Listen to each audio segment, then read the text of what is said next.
E aí pessoal, tudo bem com vocês? Thiago Marcon, Aquarismo Sereno. Hoje o tema do vídeo é cloro e cloramina, meio que para quebrar um mito do aquarismo que muitas pessoas simplesmente deixam a água descansando para remover o cloro, outras colocam a água da reposição ou da TPA em água como sendo água que sai do chuveiro, alegando que o chuveiro remove o cloro, e meio que para quebrar esses mitos aí, para jogar uma luz no tema, que hoje o tema do vídeo é esse, é cloro e cloramina, como tratar a água para ela ir pro aquário, né?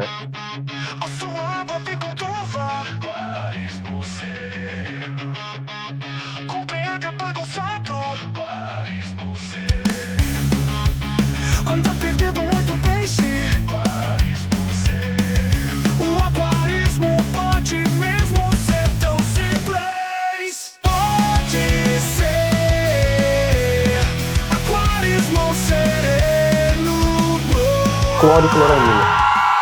Antigamente, quando as redes de abastecimento d'água das cidades utilizavam predominantemente cloro, fazia sentido essas declarações de deixar a água descansando 24 horas, 48 horas, poderia remover o cloro, ou bater a água no liquidificador por alguns minutos, poderia remover o cloro, ou a água do chuveiro remove todo o cloro. Esse tipo de alegação, até, dependendo do caso, dependendo da potência do chuveiro, dependendo do tempo do liquidificador, do tempo da água de descanso, se havia um escape para o gás sair, dependendo do caso, mas sim, fazia sentido esse tipo de alegação. Hoje não mais.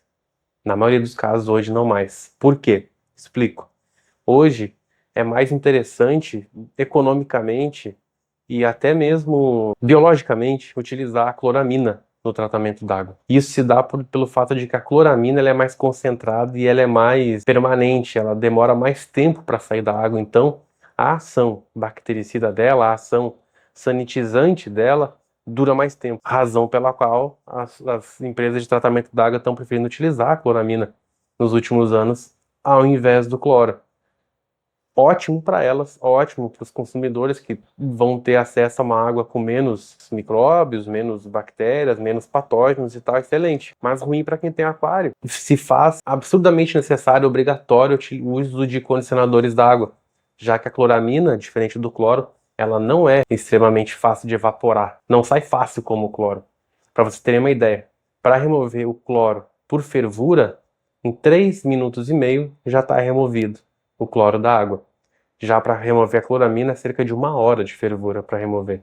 É essa a diferença. É uma diferença bem grande, como vocês podem ver. Elucida claramente o porquê que esse mito se construiu e perdura até hoje, e porquê que agora, nesse momento, a gente precisa desconstruí-lo, porque não é mais verdade. E perpetuando esse tipo de informação errada, a gente acaba colocando em risco a vida vegetal e animal dos seres que estão nos nossos aquários aí. Então, para remover a cloramina, infelizmente, deixar descansando, batendo no liquidificador, água do chuveiro, esse tipo de abordagem não funciona contra a cloramina. E aí vocês têm que ser especialistas no abastecimento da água da região de vocês.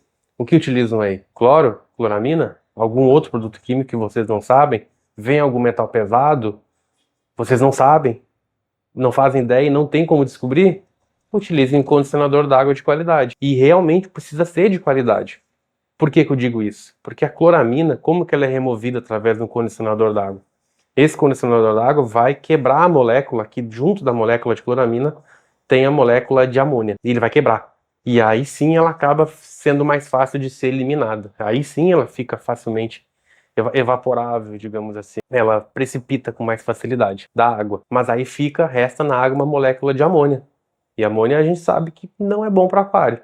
E se esse condicionador não for de qualidade, essa molécula de amônia fica na água. Razão pela qual os melhores condicionadores da água, como o da Siaken, por exemplo, o Prime da Siaken, recomendam que a gente utilize ele quando a amônia ou nitrito do aquário estão em níveis elevados. Por quê? Porque ele quebra da cloramina essa molécula e fica a amônia, e na fórmula dele ele também já elimina a amônia. Entenderam? Ele não foi feito com o objetivo de eliminar a amônia da água do aquário, mas ele precisa ter um agente que elimine a amônia, porque ele vai, da quebra da cloramina, para ela precipitar, vai restar amônia. Então ele tem de ter essa estratégia de quebrar, eliminar a amônia também o nitrito. Acaba que, consequentemente, por coincidência acaba quebrando entre também, vocês entenderam? Então não basta apenas utilizar um condicionador d'água que elimine o cloro e cloramina, ainda por cima ele tem de ser de qualidade, ele tem de eliminar também a amônia. Do contrário, vocês vão remover um problema e vão colocar outro problema na água. Tem mais essa ainda. Só para trazer um pouco de luz ao assunto, eu vi que essa dúvida é muito recorrente nos fóruns de aquarismo. Eu achei interessante trazer esse tema, pesquisei um pouco e trazer essas informações para vocês aí. Beleza, pessoal? Então agradeço quem ficou até o final do vídeo, um grande abraço, até mais, até o próximo.